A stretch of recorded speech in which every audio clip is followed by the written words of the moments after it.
진리의 영이 오시면, 진리의 영이 오시면 이라는 제목으로 말씀을 나누도록 하겠습니다. 오늘 설교의 제목은 진리의 영이 오시면입니다. 오늘은 성부, 성자, 성령의 삼위일체 주일입니다.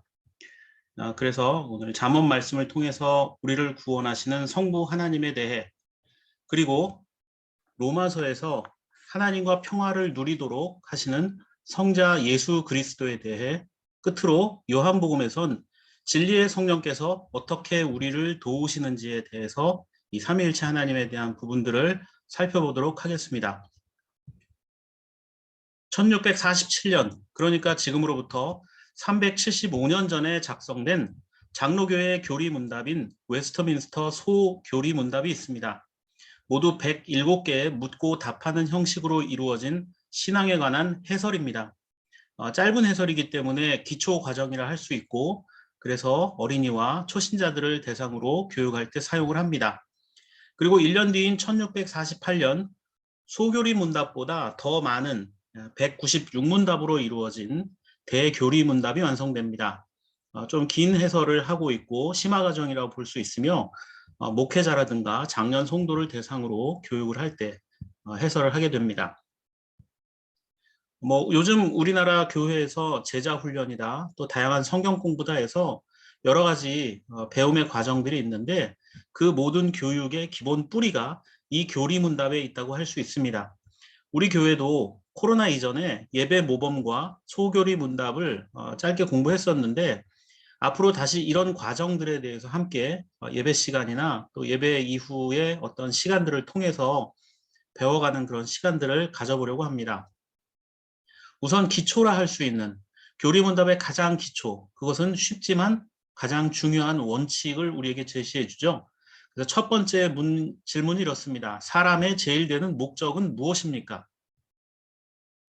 자, 여러분들은 무엇이라 답변하시겠습니까? 여러분이 이 세상을 살아가는 이유가 무엇입니까? 그냥 태어났으니 사는 건가요? 아니면 이런 문제를 생각해 볼 겨를도 없이 분주한 하루하루를 보내고 계십니까? 교리문답은 이렇게 답합니다. 사람의 제일 되는 목적은 하나님을 영화롭게 하고 영원토록 그를 즐거워하는 것입니다. 하나님을 영화롭게, 다른 표현으로는 영광스럽게 한다라는 말에 대해서 여러분은 어떻게 생각하십니까? 사람이 하나님을 영광스럽게 한다? 성경의 가르침에 의하면 있을 수가 없는 일이죠. 왜냐하면 인간은 죄로 인해 하나님과 멀어졌기 때문입니다. 하나님을 전혀 영광스럽게 할 수 없는 존재입니다. 그럼에도 불구하고 사람의 제일 되는 목적이 하나님을 영화롭게 하는 것이다. 자, 그렇다면 사람이 하나님을 영광스럽게 할 수 있는 것, 그게 과연 무엇일까요? 바빙크의 개혁파 교의학이라는 책에서 이렇게 말합니다. 기독교 본질은 성부가 창조하셨으나 죄로 인해 파괴된 것이 하나님의 아들의 죽음으로 회복되며 성령의 은혜를 통해 하나님 나라로 재창조되는 것이다. 자, 기독교의 본질을 뭐라고 얘기합니까? 성부, 성자, 성령의 이 삼위일체 하나님의 일하심이라고 말합니다. 그리고 교회의 신학은, 책에서는 교의 신학이라고 되어 있지만, 저는 좀 더 이해를 돕기 위해서 교회 신학이라고 이제 제가 개인적으로 좀 설명을 드리고 싶은데, 이 교회의 신학은 어떻게 완전히 자충족적이신 하나님이 자신의 피조물 가운데서 자신을 영화롭게 하시는지, 그리하여 그 피조물이 죄로 분열되어 있음에도 그리스도 안에서 다시 연합되는지를 우리에게 보여준다라고 말합니다. 이 중에서 자충족적이신 하나님이란 말이 있죠. 조금 어려운 말 같지만 한자의 뜻을 이해하면 쉬운 말입니다. 자충족, 즉 스스로 필요한 것을 채우거나 만족한다는 겁니다. 하나님께서는 인간이 무엇을 들여서 필요한 것을 채우시거나, 또 하나님에게 없는 것을 인간이 드렸다고 해서 하나님께서 만족한다, 이런 분이 아니라는 점입니다. 하나님께서는 이미 스스로 충분히 넉넉하여 모자람이 없고 넘치도록 도리어 인간에게 은혜와 사랑을 베푸시는 분이기 때문입니다. 하나님께서는 충분히 스스로 완전하신 분이기 때문에 하나님에게는 결핍이란 말이 통하지 않습니다. 항상 하나님의 사랑과 은혜는 충분합니다. 그럼에도 불구하고 자신의 피조물 가운데서 자신을 영화롭게 하시는지 이렇게 되어 있습니다. 자신의 피조물 가운데서 자신을 영화롭게 하신다. 하나님께서는 죄로 인해 인간이 멀어졌음에도 불구하고 그 인간을 통해서 하나님께서 영광을 드러내시기 원하신다는 점입니다. 이걸 한마디로 정리하면 하나님께서는 신자들의 삶을 통해 자신을 나타내시고 영광받기 원하신다는 것입니다. 그렇다면 우리는 이런 생각을 해볼 수 있습니다. 죄로 인해서 우리는 하나님의 영광을 드러낼 수 없는 죄인일 뿐이었는데 어떻게 인간이 하나님의 영광을 드러낼 수 있을까? 어떻게 죄 많은 인간이 하나님을 드러내며 살아갈 수 있을 것인가? 왜 하나님은 우리를 통해 일하시고 자신을 드러내기 원하신다고 말씀하시는 것일까요? 제 딸이 아주 어려서 말도 잘 못하던 때가 있었는데 어느 날 과자를 사줬습니다. 그랬더니 혼자 맛있게 먹고 있었습니다. 먹는 모습이 예뻐서 제가 딸에게 입을 벌리고 아빠 한 입만 그랬습니다. 그러자 자기가 먹던 과자를 보다가 제 얼굴을 한번 보더니 그 작은 손으로 제 입에 과자를 하나 쏙 넣어줍니다. 기분이 참 좋았습니다. 내 말을 알아듣는 것도 신기하고 나를 알아주는 것 같아 기뻤습니다. 무엇보다 딸에게 있어서 자기 과자를 나눠줄 정도로 내가 소중한 사람이구나 이런 생각에 행복했습니다. 마찬가지입니다. 하나님께서 뭐가 부족해서 우리 인간에게 요구하신다 생각하면 그건 착각입니다. 성경 말씀을 보면 분명히 하나님께서 우리에게 무언가를 요구하시는 것처럼 말씀하십니다. 이것을 해라, 저것을 해라, 너는 내 것이다 이런 표현들을 하시잖아요. 자, 그럼에도 불구하고 하나님께서 우리에게 무언가를 요구하신다는 것은 제가 제 어렸던 딸에게 아빠 한 입만 했던 것처럼 하나님께서도 우리에게 한 입만 하고 있는 것과 마찬가지입니다. 즉, 우리를 하나님께서 사랑하신다라는 또 다른 표현이라고 할 수 있습니다. 즉, 하나님께서는 나 때문에 나를 통해서 무언가 기쁨과 영광을 받으시기 원한다라는 점입니다. 그것은 사랑하지 않으면 할 수가 없는 일입니다. 그래서 이사야 43장 1절은 이렇게 말합니다. 내가 너를 속량하였으니 두려워하지 말아라. 내가 너를 지명하여 불렀으니 너는 나의 것이다. 하나님께서 우리를 용서하시고 부르시고 너는 내 것이다 하시는 것은 결국 우리를 사랑하신다라는 증거입니다. 이런 하나님의 사랑을 깨닫는 자들은 변하게 되어 있습니다. 그래서 바빙크에 의하면 사람들이 예수 그리스도를 온전히 믿기 시작하면 삶을 대하는 태도가 달라질 수밖에 없습니다. 예수님을 믿기 전에는 왜 살아야 하는지, 무엇 때문에 살아야 하는지, 어떻게 살아야 하는지, 또 삶이 나에게 어떤 의미가 있는지 모른 채로 살게 됩니다. 그저 높아지려고만 하고 많이 가지려고만 하죠. 철저히 자기중심적으로 모든 것을 해석하고 계산합니다. 그러나 예수님을 믿고 나면 삶이라는 것이 하나님께서 나에게 주시는 선물인 동시에 임무라고 여기게 됩니다.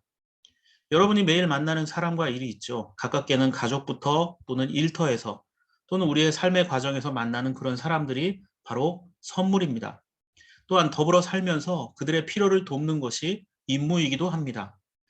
여러분의 자녀를 한번 생각해 보십시오.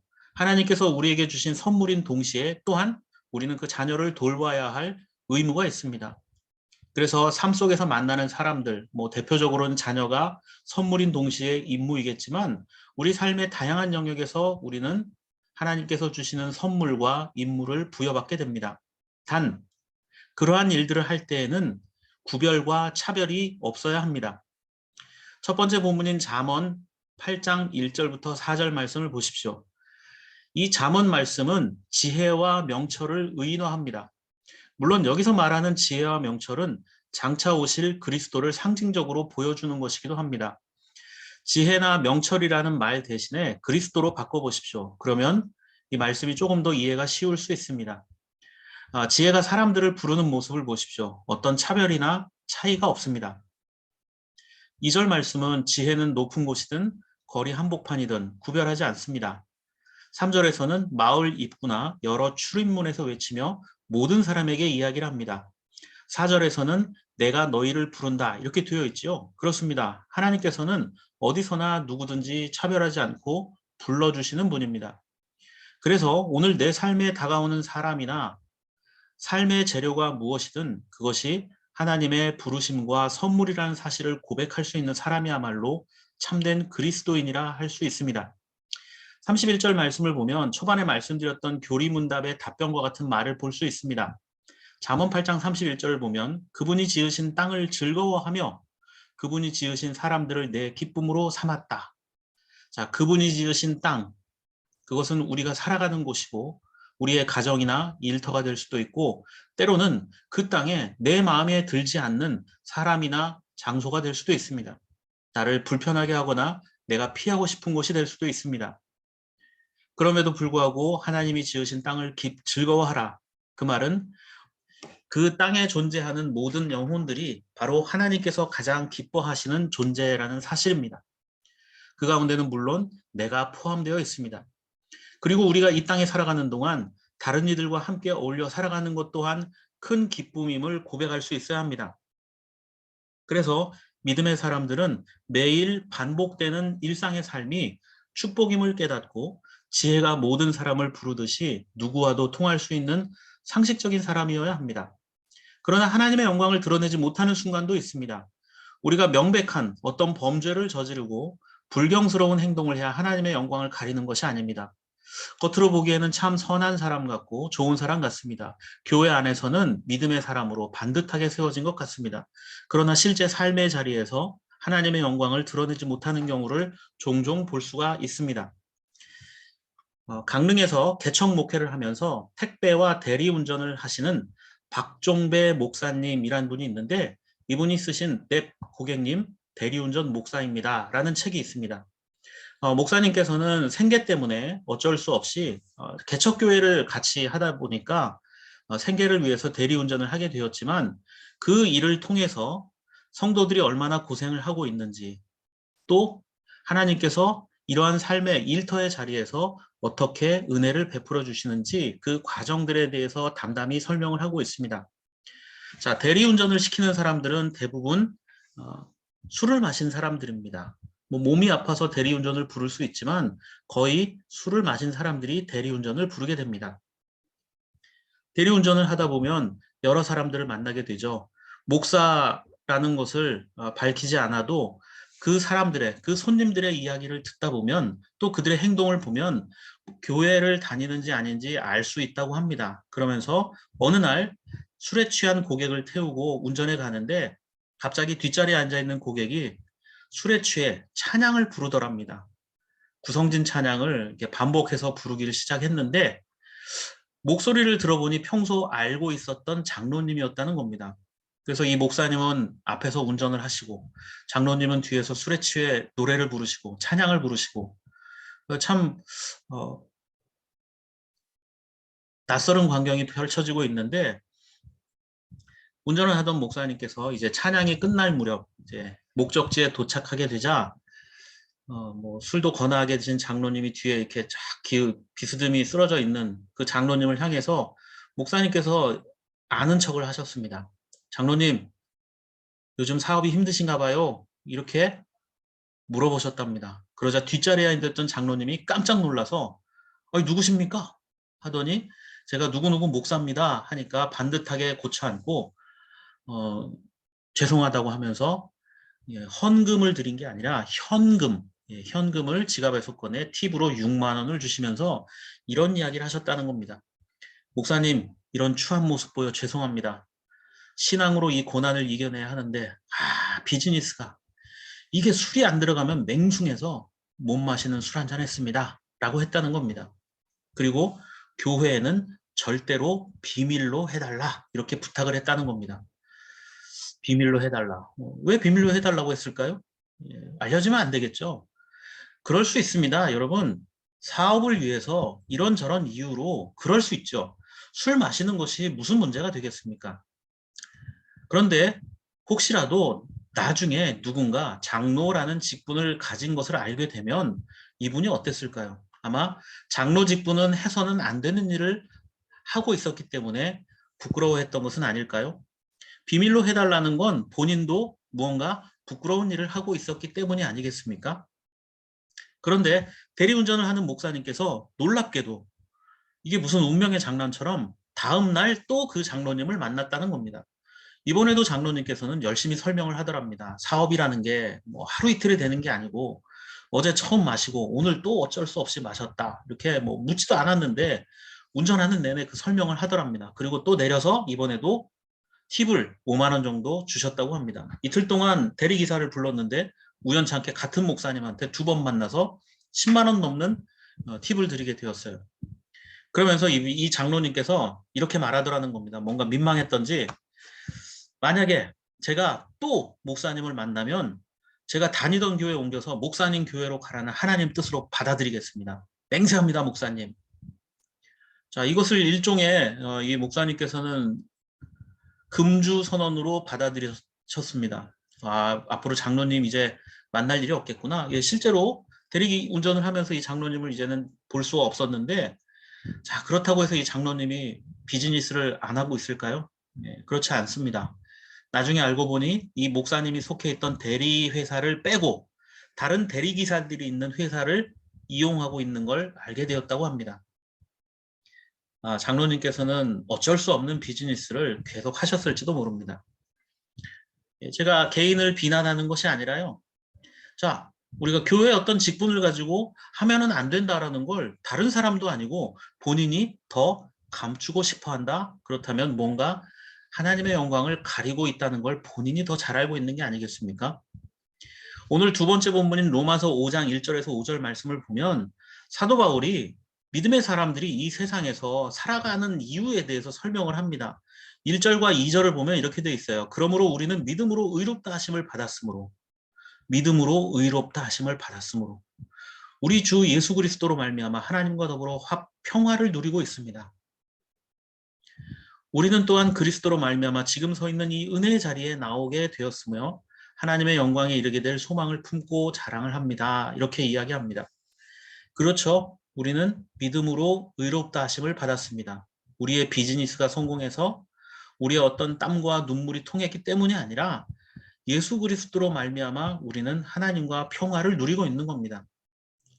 조금만 더 하면 평화가 올까요? 평화는 영원히 인간이 만들어낼 수가 없습니다. 오직 예수 그리스도를 통해서만 가능한 것이 진정한 평화입니다.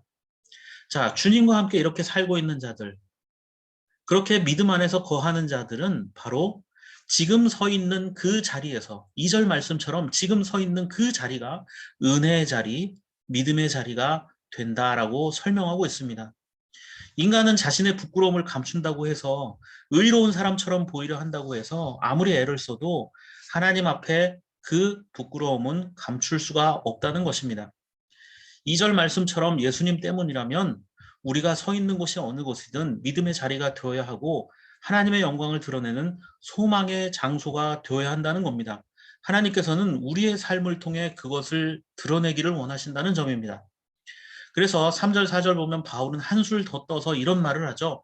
그뿐만이 아니라 우리는 환난을 자랑합니다. 예, 고난받는 걸 자랑한다는 겁니다. 우리가 알기로 환난은 인내를 낳고 인내력은 단결된 인격을 낳고 단련된 인격은 희망을 낳는 줄을 알고 있기 때문입니다. 이 희망은 우리를 실망시키지 않습니다. 하나님께서 우리에게 주신 성령을 통하여 그의 사랑을 우리 마음속에 부어주셨기 때문입니다. 바울이 아주 중요한 이야기를 하죠. 환난, 인내력, 인격, 희망. 이것의 이유가 뭐라고 이야기합니까? 믿음의 사람도 환난, 고난을 당하고 또 견뎌야 할 일들이 있습니다. 참아야 하고 소망을 품고 말해야 할 일들이 있습니다. 가끔 그런 경우도 있어요. 나도 이렇게 힘든데 더 힘든 이들을 돌아보라고 위로하라고 하나님께서 눈길을 가게 하시고 마음을 주실 때가 있습니다. 그러면 우리는 거절하죠. 주님, 전 지금 아닙니다. 바쁩니다. 힘듭니다. 그럼에도 불구하고 그 일들을 하게 하세요. 어떻게 그럴 수 있을까요? 5절에서 성령을 통해 그러한 마음을 부어주셨기 때문이다 라고 말합니다. 인간은 스스로 노력하고 업적을 쌓아서 구원을 이룰 수 없습니다. 물론 어느 정도 수준까지 훈련은 가능하죠. 하지만 고난이 있어도 견뎌낼 힘이 있고 인내력이나 인격, 희망도 마찬가지입니다. 우리의 노력이 아니라 하나님의 은혜로만 가능하다는 점입니다. 설교 서론에 제가 바빙크를 인용을 했었는데 하나님께서는 스스로 충분히 만족스러운 분이다. 하나님은 인간이 무엇을 해서 그 결과를 보고 보상으로 구원을 해주시는 분이 아닙니다. 5절 말씀처럼 하나님께서 우리를 먼저 사랑하셨고 그리스도를 통해 평화를 누리고 그걸 성령을 통해 알게 하시기 때문에 가능한 것입니다. 그래서 오늘 세 번째 본문인 요한복음 16장 15절 말씀, 12절에서 15절 말씀을 보면 성령은 우리를 진리 가운데 인도하실 것이다 라고 말합니다. 그러면서 13절에 그러나 그분 곧 진리의 영이 오시면 그가 너희를 모든 진리 가운데로 인도하실 것이다. 그는 자기 마음대로 말씀하지 않으시고 듣는 것만 일러주실 것이요 앞으로 올 일들을 너희에게 알려주실 것이다. 진리의 영이신 성령님의 가장 큰 특징을 무엇이라고 말합니까? 자기 마음대로 말씀하지 않고 듣는 것만 알려주신다라는 점입니다. 자, 사람들이 기독교에 대해 실망하는 이유 중에 하나가 무엇일까요? 함부로 말하고 자기 주장만 이야기하고 남의 말을 듣지 않고 이기적인 모습 때문이다라고 이야기합니다. 말은 많이 하는데 때에 맞지 않는 위로, 어설픈 충고가 도리어 상처를 주기도 합니다. 마치 기독교만이 모든 종교 가운데 가장 우월하고 뛰어나며 단 한 사람도 실패하지 않고 살아가는 것처럼 자랑을 하기도 하고 자신감에 넘쳐서 이야기하기도 하는데 그렇지 않은 경우도 얼마든지 찾아볼 수 있지 않습니까? 그런데 그러한 사람들을 만나면 독선적이다라는 생각을 하게 됩니다. 그렇기 때문에 믿음의 사람은 함부로 판단하고 함부로 평가하고 함부로 말해서는 안 됩니다. 신앙인의 생각과 말과 행동이 하나님께 기쁨이 되어야 하는 이유가 바로 거기에 있습니다. 우리가 하는 말과 생각은 바로 하나님께 영광을 드리는 도구가 되어야 하기 때문입니다. 잠언 말씀에서 성부 하나님은 언제 어디서나 우리를 구원의 자리로 초대하신다 말씀하고 있죠. 그리고 두 번째 본문인 로마서 말씀은 예수 그리스도를 통해 성자 예수 그리스도를 통해 우린 하나님과 평화를 누린다라고 이야기합니다. 그리고 세 번째 본문인 요한복음 말씀에서는 바로 진리의 성령이 우리를 돕고 우리와 함께 하실 것이다 라고 이야기하고 있습니다. 삼위일체 하나님은 우리를 구원하시기 위해 우리를 먼저 사랑하셨고 그 아들 예수 그리스도를 통해 우리가 하나님께로 갈 수 있는 유일한 길을 열어주셨으며 성령을 통해 지금도 이 땅에서 우리가 살아가며 하나님을 지향하는 삶을 살 수 있도록 은혜를 베풀어 주시고 있다는 점입니다. 그렇기 때문에 우리는 오직 공로나 업적이 아니라 하나님께서 주시는 이 일방적인 은혜에 감사하며 고백할 수밖에 없습니다. 그러한 사실을 믿고 우리의 삶을 통해 삼위일체 하나님께서 영광 받으시길 원한다는 점을 깨닫고 한 주간도 믿음 안에서 우리에게 주어진 일터와 사람들 가운데 더욱더 믿음의 사람으로 세움받고 쓰임받는 저와 여러분들의 삶의 모습이 되기를 바랍니다.